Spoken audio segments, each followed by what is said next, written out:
জয়পুরহাটের আলু চাষি এবং ব্যবসায়ীরা এবারের মৌসুমে আর্থিক ক্ষতির মুখে পড়েছেন।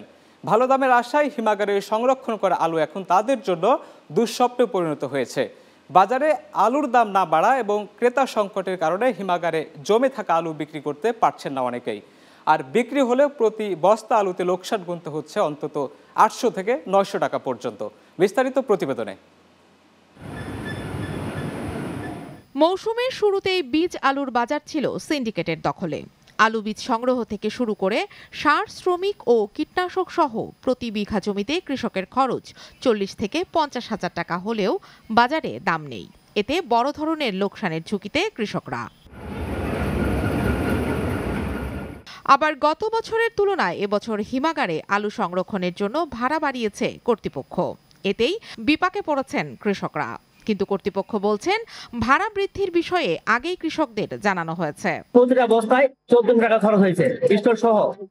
বর্তমানে স্টোর ভাড়া সহ 530 থেকে 40 টাকা বিক্রি হচ্ছে। 300 বস্তা আলু কিনছিলাম, কেনার পরে আমার আড়াই লক্ষ টাকা লস হয়েছে। আমি কিনছিলাম 800, পরে বিক্রি করছি আমি 300-300 নিচে। আমরা এখানে 10.5 টাকা আলু কিনছি, কিনে আমি ঢাকা লাগা 22 টাকা কেজি হয়তো আমার পড়তায় পড়লো হয়তো 15 টাকা বা 16 টাকা পড়লো। 22 টাকা কেজি সরকার রেট বানছে, এটা কার কাছে দেখবো আমরা? এবছর মৌসুমের শুরুতে হিমাগারে সংরক্ষণের জন্য প্রতি বস্তা আলুতে খরচ পড়েছে 1300 থেকে 1400 টাকা। বর্তমানে সেই আলু হিমাগারের ভাড়া সহ সব মিলিয়ে বিক্রি হচ্ছে 500 থেকে 550 টাকা দরে।